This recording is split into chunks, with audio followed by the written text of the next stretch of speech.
looking? How we looking?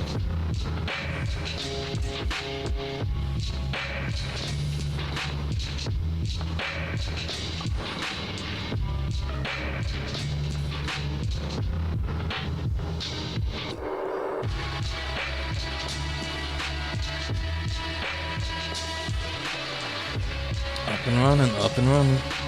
Cool. Alright. Not what I meant to do.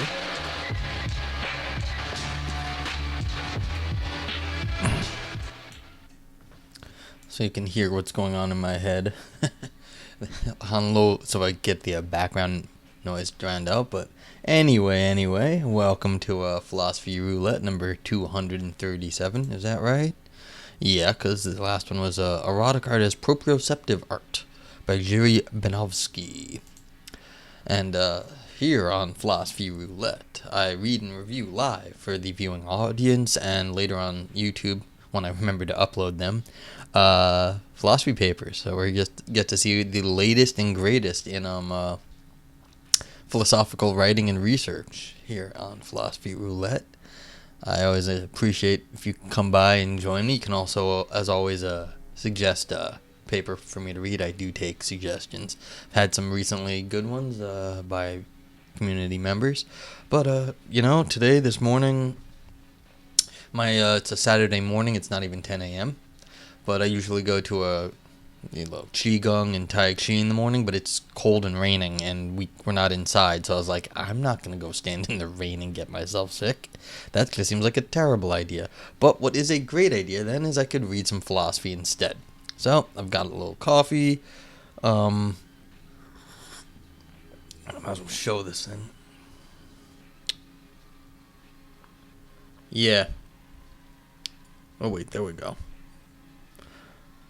Been using this cup since I was like 20, like 24. I've known exactly who I am for a long time.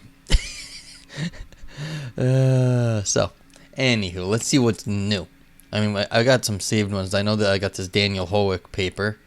It's like 5 pages long, so that's always fun. We can do that. Maybe we can do that as a warm-up. What was that anyway? Oystein versus Archimedes, a note on Linnebaum's infinite balance. Oh, unfortunately, is this going to be a Riemann's rearrangement theory? Yeah, this might be technical, so I'm not going to... Well, let's just go see what's new. All new items, new journal articles. See what we have. Cool. Philosophy of Science. Let's go take a look at them. Arkentinus. Philosophy Compass. Synthese Analysis. I love you, Analysis. All your not so long papers. So that makes my life so much easier when I'm not like, how long are all these papers? The importance of evaluating the perspectival. Perspective. Moderate pragmatic invariantism and contextual implicature cancellation. Philosophy of language. We've got phenomenology, maybe. Let's see. If we have it available, why don't you guys upload it? Please, upload. Well, not reading your paper if you don't upload it to Phil Papers. I don't have access here. You do not currently have access to this article. Maybe one of these days I will attempt to get access to the articles. Strict propriety is weak. So sticking close to truth values. The function of knowledge. Oh, really? Catherine Z. Elgin. What is the function of knowledge?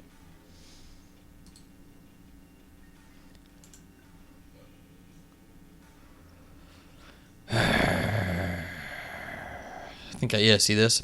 CZ Elgin. I think I've seen this name before. This is I don't know if you can see the blue here, but it's a clicked link. So it's like I've done that. Alright, but I can't do it at the moment because this paper is not there. So let's see. A song turned sideways would sound as sweet. Oh, this was... Alright, I have to see if this is available. One of the first papers... Hey, Thought Fire, what's up? Oh, Through Fire, sorry. DeMarshall, wow, you guys are up. I mean, this is like early morning. Well, not early morning. It's like almost 10 a.m. But yeah, awesome that you guys are here. Good morning, good morning. Hey, they put the download button up here. Am I just losing it? Okay, so here we go. Well, what I was just saying is good morning. Hope everyone is well, or good day to whatever time it is. 3 p.m., yeah. Yep.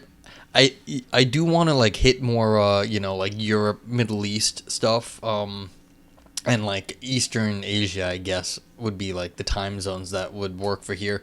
I don't think. Well, let's see, what time would it be? Yeah, it would be getting to night in like East Asia though. So yeah, it's good to see you guys. Thanks for coming. If you guys have choice, yeah, it's almost 5. Yeah, you guys are almost on the other side of the world. I mean, you're not in East Asia, but super happy. I was like, yeah, get one going. It's a slow day. I know that feeling. Yeah. Yeah, let me do the reading. Why are you doing the reading if you did that? That's almost an hour. Okay. Oh, okay. Cool. So let's try this one. Oh, what I was just saying was one of the first papers I read was on this sort of like what would it mean to like, because if you look at a painting from the side, it looks different. But how could you look at a musical piece from the side? Like, does that make sense? And so this interesting little bit of a like subgenre of like trying to understand what it is to like reperspective yourself when it comes to music. And so it was like I read a paper on this, and then I read an argument against the position I had read, and I liked it because the person in the paper said the same thing I said, and I was like, yay. I didn't sound dumb, or at least someone else had the same idea I did. And so then this looks like it's on the same thing. So this is fun. So I'm gonna try this unless you guys have other stuff. But yeah, as always, feel free to ask questions. Let's put the title up. There we go. Here is the link if you guys want it. Yeah, sometimes I've been excited about papers though, and and they're not so good. But we're hoping this is good. Should be fun. I'm a little worried now. I'm like, oh, it's gonna be exciting. All right, here we go. Let me load stuff up. What's up? Through fire? What's going on?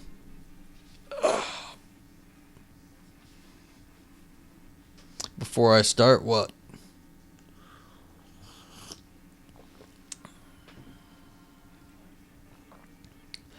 In the previous papers, there was, I don't remember, this was actually basically a year ago. This is some of the earlier papers I had read. So do I remember what I said? No, I don't remember what I said like 3 hours ago, like yesterday, or like frankly this morning. But, it was like if you have some sort of way of shifting music that is yeah, don't be shy, just ask. I don't remember exactly. What I remember was that I got something right, which is the most important thing to me. But yeah, it's just the idea that is there some other way to like shift music? Oops, sorry. Like speeding it up, looking at it from like a filter of some sort. Like, is there a certain sort of filter that would change the music, and is the music the same just because it has a filter on it? Something like that. And so, like, if you take, you can watch the broken stream. Yes, please. Yeah, well, I've done a lot of these. I don't think I'm about to break on one of these. I've been wrong too. Yeah, but see, that's the thing. Sampling, all these sorts of things that you can do to music. And does it make something that was beautiful not beautiful? And why should just a shift in, like, say, like going up or down make something less beautiful? Like, where was the beauty if all you have to do is shift it a little bit and then it stops being beautiful? So, yeah. Is my memory that good? I don't know, but we're gonna find out. Well, It's a relative most important. It's not so much that I cared what they had said back in the day. It was not like this is my area. I'm not like big into this. I mean, it was a good paper, but like the most important thing in that context was that I was right. Like that I didn't make an ass of myself, basically. Yeah. So I mean, yes, most important, but it was a relative importance. Just so you guys know, I have about an hour and a half right now, so I can't go longer than about an hour. So, yeah. Well, that's very easy through fire. But as always, feel free to ask questions and point out when I say something dumb. Please do. Sideways music. Yes, this was the title of the old paper. Sideways music. Right there. Okay. Marcosian describes the space-time thesis as follows. The space-time thesis. The universe is spread out in four symmetrical and similar dimensions, each one orthogonal to each other one, which together make up an isotropic four-dimensional manifold appropriately called space-time. Humans tend to perceive one dimension, the one we call time, as different from the others in various ways, but in reality, no one of the dimensions is intrinsically different from any of the others. Yeah. A consequence of this formulation is that time is an axis around which objects can be rotated. This is unlike the view Marcosian defends, the dynamic theory of time, which holds that time is very different from the three spatial dimensions, that A properties exist, that the passage of time is real, that the past, present, and future are ontologically distinct, etc. The sideways music thought experiment putatively poses a problem that is unique to the space-time thesis, since, according to the dynamic view, time is not a dimension in which objects can be rotated. For his argument, Marcosian assumes aesthetic realism, that there are objective facts about aesthetic value independent of human consciousness. He holds that aesthetic value is an intrinsic property of an object, such as a work of art, and therefore rotating that object in space does not change the intrinsic value. Although we might perceive an object differently if it is turned sideways, its value remains unchanged despite our changed perspective. For example, if we want to fully appreciate the value of Salvador Dali's La Persistencia de la Memoria, after it has been rotated 90 degrees, we might have to tilt our head to the side, like so, one of these deals. Reorienting an object in space does not change its value. According to Marcosian, in the four-dimensional world of the space-time theorist, this should hold for time as well. I just want to say that I had not read this. I had not looked at this page. This is exactly what I was saying earlier, so I was right yet again. I actually remembered what was going on. Yep. Well, there's a long history. What was it? Who did it go back to? It's where if you move the whole universe 3 inches to the right, would it make any difference? And the idea a lot of times is that no, it really wouldn't. Like, who cares exactly, like, the exact positioning of things? But depending on your view of, yeah, so depending on your view of space-time, like the exact, like if you just turned everything on its side, it wouldn't make any difference. Like, it's like the Earth is rotating. It doesn't matter that you're facing one way or the other way. So, but that according to physics. Okay, so this is a beautiful melody, and this is a cacophonous racket. And you can see they sort of like collapsed. This is all like collapsed into like one little space on this bottom one here. And then like all over on the top one, it's like spread out, and it's a beautiful melody. So it did make a difference when it got knocked off its tilt. That's very fair. But like if the entire universe was moved, yeah, aesthetic ontology. Because what was the claim right here? The realist claim is important for these people. That there's a aesthetic realism. So there's a ontological claim about aesthetic stuff, that beauty in some sense has an independent existence, that beauty is real and exists independently of us. So this is aesthetic realism. So yeah, so that's why this is kind of an interesting thing, because you're knocking two very different sort of things together. You're talking about like space-time theory and aesthetic realism. And so that's why it's kind of is this sort of an interesting way about analyzing the topic. Okay, let's keep going. But yeah, keep asking questions. Enter sideways music. Yeah, see, they turned on the side and it's all like claps down. Marcosian imagines a situation in which Nina Simone plays a lovely 7-note melody. I have selected a beautiful melody to use as an example, which is this one. This is apparently beautiful. I don't actually know enough about music to tell you if it is or is not.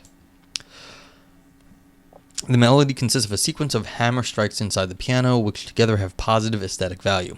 Rotating the piano in space does not change the aesthetic value of the event sequence, nor does waiting for the Earth to rotate 90 degrees on its axis.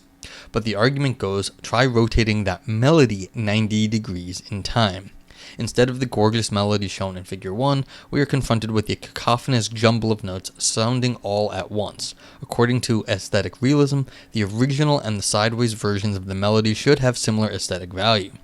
Marcosian argues that they do not. The original is beautiful and has positive aesthetic value, whereas the sideways version has either no aesthetic value or negative aesthetic value. Therefore, time is unlike the 3 spatial dimensions in at least one meaningful way. Rotations in time do not preserve intrinsic aesthetic value. Okay. Foo Fire says they are actually turning this sideways in the input side of it, though. Rotating the universe at its input point, I think, would make a huge difference compared to turning it as is. The equivalent would be turning the speaker sideways. Yeah. Well, see, that's the point, is that, what would they say? You can rotate the, rotating the piano in space. That would be rotating the, like speaker sideways, basically. Yes, the input, but that's the point here, is that you're going to rotate the input in a certain way and you're going to change it in time. So the output doesn't matter in some sense, but the input does.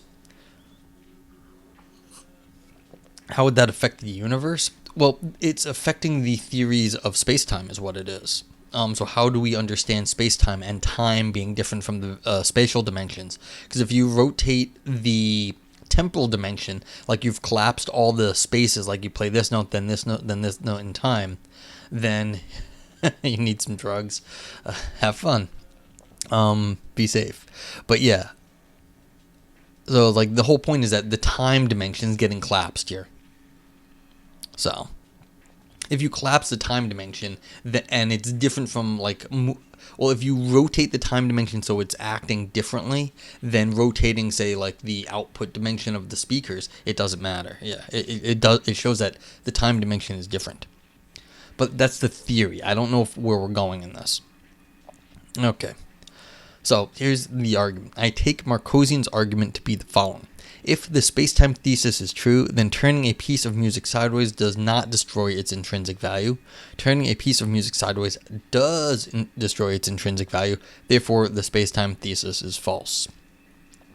Marcosian anticipates that the space-time theorist will likely reject premise 2 by arguing that rotating music in time does not affect its aesthetic value, although human consciousness is such that we are not good at perceiving it. Recent attempts to do this include Benefsi, I apologize for how I say your names, and Lau 2019.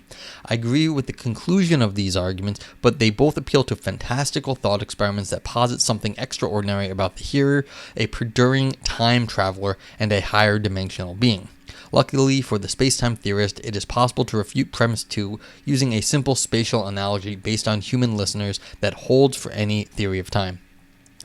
So what these people must have been saying is that if you rotate the person in the same way as you rotated this music in some sense, yeah, you can. But see that what you're saying to Marshall is, yeah, you could, if you rotate the person along with it, you're rotating then the music would sound the same if the person existed in the same temporal dimension as you rotated this music in. So if you somehow collapsed the time down into some little thing, but if you collapsed the person down or their hearing apparatus down in the same way, then it would come out the exact same way as the original. So you can't say it's beautiful if you've moved the speaker, the piano player outside of someone's hearing, then you wouldn't know if it's beautiful. But if you move the person along with the speaker, then yeah, exactly like Honey, I Shrunk the Kids. Like if you go along with it, then the person would be doing would hear the music in the same way. So you're assuming that you're modifying the music but not modifying the hearing device. And so they're saying, but then you have to have like really weird hearing people to like, shrink the kids or whatever it is. So this person's, the author here is arguing that they can do it without having to do something weird to the listener. So let's see. Ooh, we've got a graph. I always like pictures. Horizontal music. Imagine the same 7-note melody now played by 7 players on 7 different pianos. The pianos are arranged from left to right with each player playing a single note. The pianists are highly skilled and have a wonderful sense of ensemble, so they can perform the melody as seamlessly as if it were played by a single performer. This sequence of events, the hammers inside the piano striking their respective strings, will have an intrinsic aesthetic value. Now imagine rotating the line of pianos so that they are ordered from back to front. The player who plays the first note of the melody is furthest away from the listener, and the player who plays the final note is closest to the listener.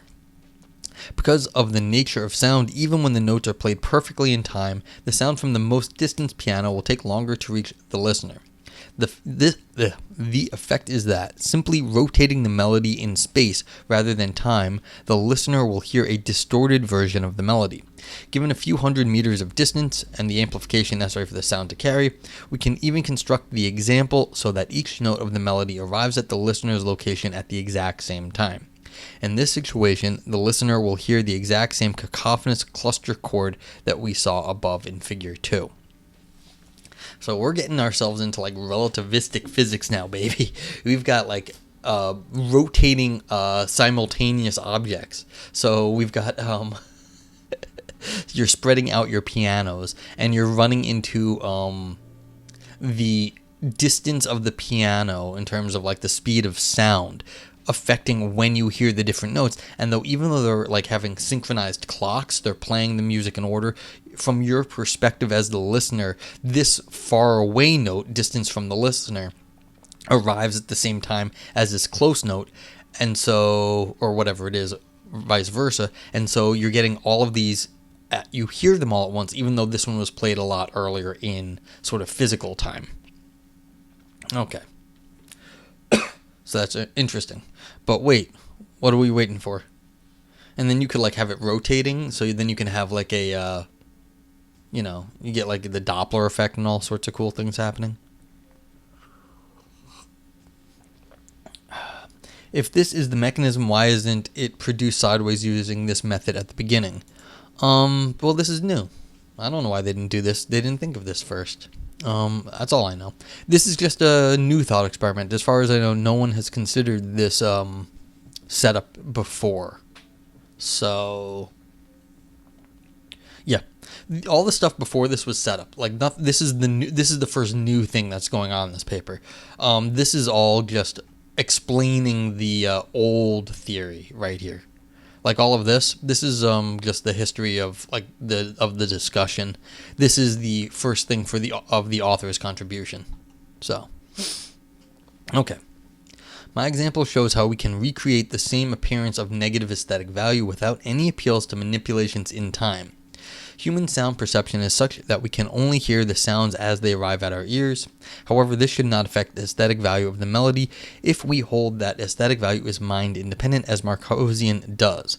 By his own lights, the aesthetic value of horizontal melody is no different once it has been rotated in space, just as the value of la persistencia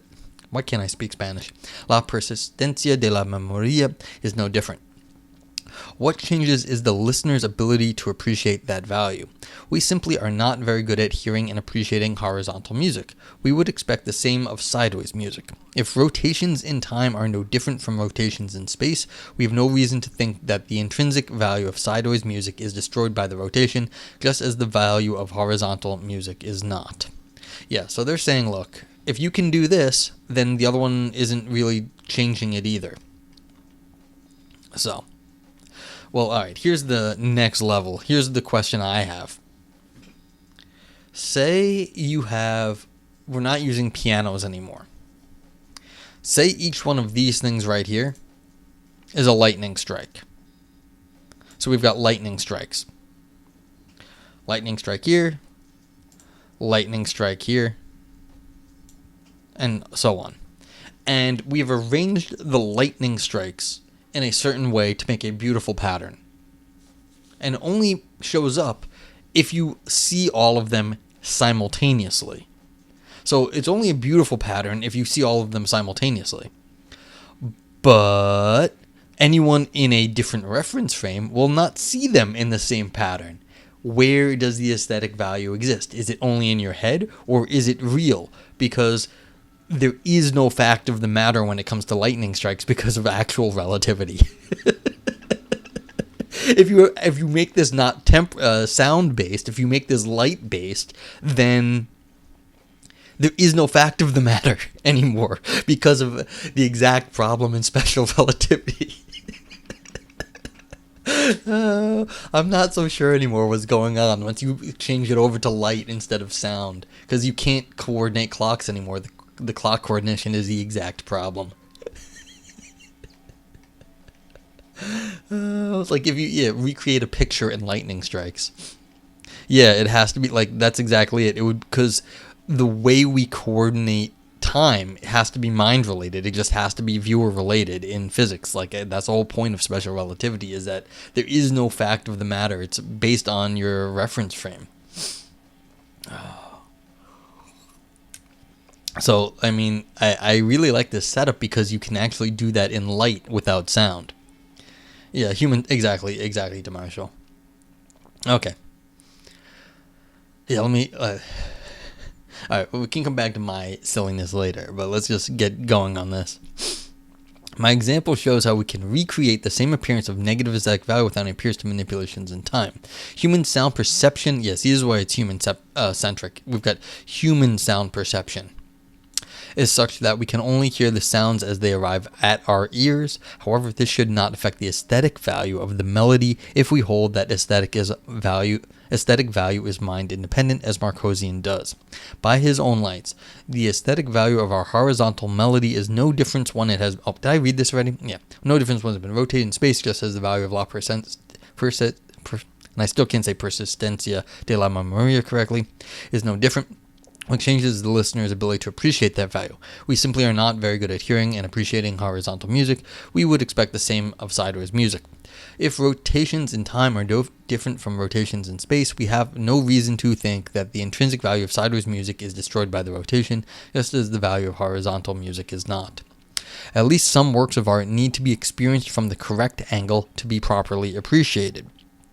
When we consider rotating the Dali painting 90 degrees, we could appreciate it properly by turning our heads. But other manipulations, such as hanging it backwards, turning it to face the wall, making it impossible for us to appreciate it, while it does not change the value of the work, we would be forced to manipulate it further if we wanted to appreciate it properly. It is the same with the temporal case. If there were a way to rotate music temporally, we would not be able to fully appreciate it from that angle and would have to manipulate it further if we wanted to hear it in a way that is meaningful to us. Yeah, this is what I'm saying about like the at the very beginning when you guys were asking me what was going on. If you put like a big filter on the music, you have to, in some sense, understand what the filter is. It's like an angle or a filter, or you're turning something. It's that you have to like sort of put that filter also on the viewer. If you're doing only one thing to one area, then why should someone in some other area actually be able to appreciate what the original sort of work of art was? Okay, another way to further illustrate the parallels between spatial and temporal rotations is to consider partial rotations. Until now, we've been considering full 90-degree rotations, but rotations of other amounts are equally possible. Rotating a painting 90 degrees sideways so that we are viewing it edge on makes it very hard to appreciate. So instead of going, a piece of paper, instead of like, actually this is terrible, go this way. It's like if you got a piece of paper like this, you can rotate it this way. But they're saying now, what if you go like this? So that we are viewing it edge on makes it very hard to appreciate, where a 30-degree rotation will allow us to see most of it. So instead of going like this and going to here, you're going here to like there. Like, that's no big deal. I mean, that's normally how if you're elbowing somebody in a museum, that's what you end up seeing anyway. 30-degree rotation will allow us to see most of the painting, and a mere 1-degree rotation will not impede our appreciation of the work at all. The same could be said of a piece of music rotated in time. While a 90-degree rotation would result in our hearing every note at once, a 30-degree rotation would cause us to hear a slightly faster version of the melody, and a 1-degree rotation would be indiscernible from the original. Hearing a melody faster than it was intended to be heard, much like viewing a painting angled at 30 degrees away from the viewer, is not the ideal way to listen to it. Nevertheless, an accelerated melody certainly cannot be considered to have no or negative aesthetic value. We only get the cacophony that Marcosian is worried about with very specific rotations. Holograms get pretty interesting at those angles. Yes. So again, but see, now you're starting to play with the physics again. Like you're exchanging the physics. You're getting into higher dimensional things. And so that would also be another way to look at this. That would actually be kind of fun. Like if you have like holographic works, then actually what's really interesting is theater. If you think about theater, everyone in a theater gets a different angle on the work. And so there is no proper angle in some sense. There's, better and worse seats. But like if you have people in an actual theater with actual actors, people are hearing things from different sides. The sounds bounce off the walls differently depending on where you are. And of course you're seeing like the side, one person sees the side of an actor's head, whereas the other person is viewing them straight on. So everything is a little different. And in those cases, you can't even say that there is a difference in degree a lot of times. So, like, rotating that is even more different. So you could get to holograms, but you get that in just classic theater critique as well. Oh, okay. And then that's it. What these examples show is that what originally seemed like a problem for temporal rotations applies equally to spatial rotations, and what at first seemed to be a unique problem for the space-time theory turns out not to be a problem at all. In summary, if there were such a thing as sideways music, it would not tell us anything about the nature of time, because it would be just as sweet. Very nice. Okay. And they get to say like little cutesy last sentence, which I always appreciate when reading philosophy because so much of it is dry. That was fun. Yeah, so you guys have other questions about this? I mean, the author here in this big old footnote is saying like, look, if you rotate a 120 beat, now I know the font, the typeface is very small for you guys, but it says if you play a 120 beat per minute, rotate 30 degrees in time, it would sound as if it was played at 138.57 beats per minute. So it's like what counts as a rotation in time will change the music, but like if you know that the exact amount of rotation it is, it's like you can kind of account for it. You always love these kinds of flip-flop questions in the inception moment of the thing turning into art. Is there such a thing like unfinished art? Yeah, okay, so unfinished, there are definitely works in progress, like, and I was at the museum not too long ago, but I mean, I can't remember if it was before pandemic or even, it must have been before pandemic, but it was it was a work they had by some, I don't remember exactly who, but it was one of these like great Renaissance painters, like one of the top peoples, but it was something that was like unfinished. And so they were able to see some of the lines that probably would normally be erased or covered over that they wouldn't have been able to see maybe without like super advanced imaging technology. And so in some sense, you're seeing the process of being worked through. And so depending on like, you're getting sort of like the artistic process being changed as it's like the painting was being developed, you might think of that as unfinished art or like studies for bigger paintings. Of course, the studies are like works of art in themselves, but like they're also sort of moving towards a bigger work. So I don't know. It's actually a good question what that means. If you were buying it and I ordered a picture of a ship and got half a ship, I would say yes. I mean, it depends on how good the ship is. Like, is it like how nice a bit of it was? Oh yeah. So the question is, if you had like a painting made out of lightning strikes or like flashes of light, and then you like you were saying the holograms or like an LED sort of thing, but like it was all based off flashes, like a single flash. So you were only seeing one single flash of photons coming at you. And only from one perspective would that flash of photons be a beautiful painting. And from no other perspective would it. What would that mean? Because then you can't rotate any of this. Well, again, yeah, but then there's still no fact of the matter then. It's only based on perspective because there is no fact of the matter. You'd have to say from that perspective of the person who sees the painting. But, like, you can't even say that it's at the same time. Because it's only at the time of, something like the Northern Lights. Yeah. So, like, only one person is seeing... Well, that's actually a good point. Because, again, that's more like theater. Everyone's seeing slightly different views of the Northern Lights. And so, who's seeing what beauty where? Because we're not looking at the same world, in some sense. It's only slightly different. But it's still a different perspective. So... I wonder how far you could push it in the case of the physics example, not the sound, the quantum example of the photonics, as opposed to the sound example, because then there is less fact of the matter of when things are happening.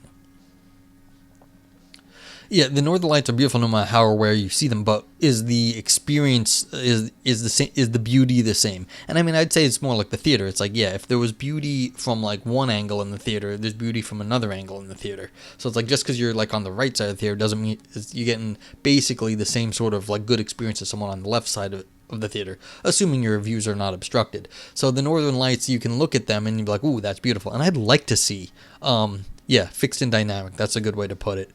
I'd like to see the Northern Lights one day. That's actually a goal of mine. But, it's like one person over here on the Northern Lights is not getting the same light show that someone over there looking at the Northern Lights is getting. So, I mean, I suspect that the beauty is basically the same either way. But, I mean, now we're getting into this sort of like degree question. But, like, if you force the problem like I'm trying to do with the, single photons creating a beautiful painting, then there's no longer an alternate perspective, and there is no fact of the matter of when things happened. You should, there's a question of what natural beauty is at that point through fire, because...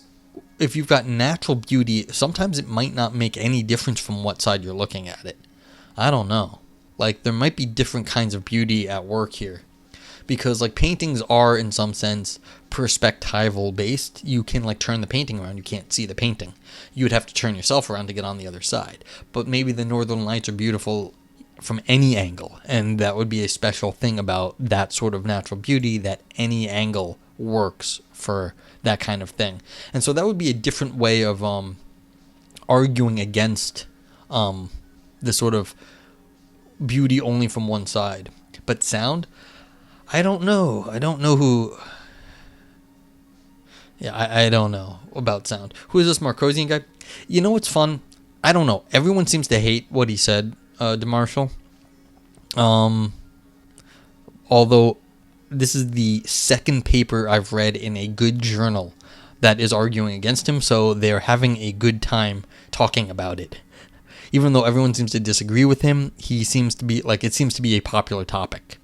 And I don't know if it's a he, I think it is. Let me go, I apologize if you're a she or otherwise. Let's go look real quick. It says, N. Marcosian, there we go. Yeah, so let's see. Anything else? Sideways music. Yeah. This is what 2020. Okay, so I read this at some point last year. This is the paper.